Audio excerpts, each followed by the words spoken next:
Welcome to my DMSO myth busting series part 2, DMSO toxicity.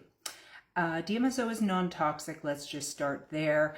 And unfortunately, there's a lot of bad actors out there who want to frighten you and scare you away from using this natural, extracted from trees, distillate that is extremely safe and very, very useful and helpful to human health. Part of the issue is the way that the DMSO is studied. And there are a lot of disingenuous people out there who will mix and match and take or cherry pick studies and then try to fearmonger you. So we want to stay away from that information. Anyone who is talking negatively about it or fear-mongering, they do not have your best interest at heart, and I advise to not follow their advice. Now, when it comes to DMSO and toxicity, there are a couple important distinctions. First of all, you want to look at clinical studies.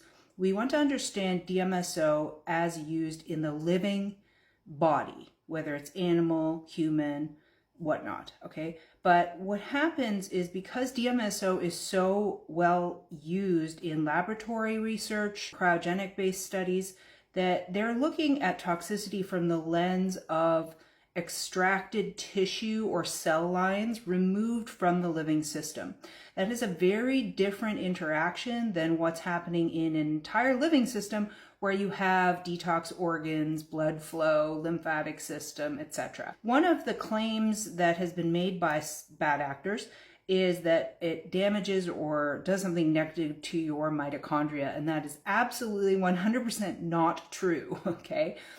They are taking studies of cell lines in petri dishes that have various effects depending on percentages used for DMSO relating to toxicity. And why they're doing those studies is they want to know how much they can use for certain cell lines and tissues to preserve them and then use them in their studies or use them for organ transplants, right? And of course, they want to know how toxic can that organ become if it's infused with a certain amount of DMSO, and then what happens after when the tissue is, put into another body, okay? That's very different than you using it topically or orally. We have research that shows that there are no negative side effects whatsoever, and in fact, the only issues that have been seen are with higher doses, with some gastrointestinal upset, or some skin reactivity because, as you know, DMSO is transdermal, and depending on how you apply it to the skin or what you're mixing it with can have varying results because it is opening the tissue in multiple ways, as I've discussed in my book, Healing with DMSO.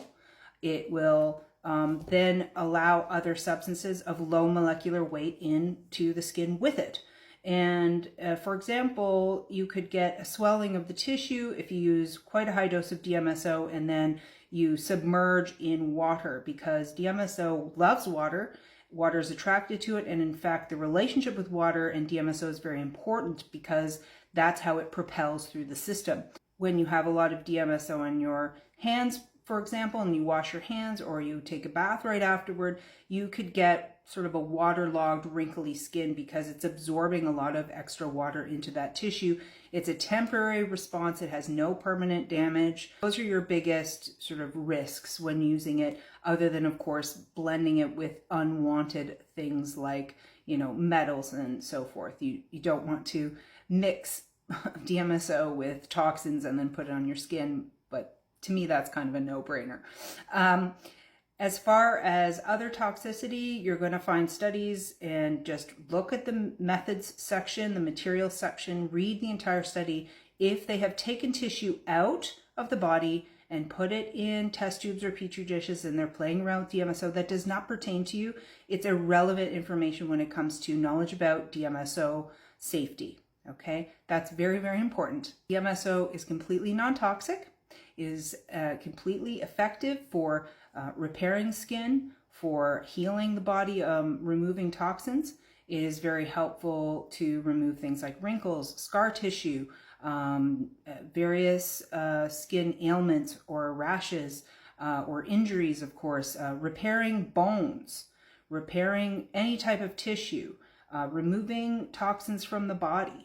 And there's a whole host. I'll do a series on the benefits and what DMSO does, although I've done that again and again for the last 10 years on my website, yummy.doctor, where you can find my previous DMSO series in education, and all the other information that I have is in my book, which I highly recommend if you're new to it and starting out.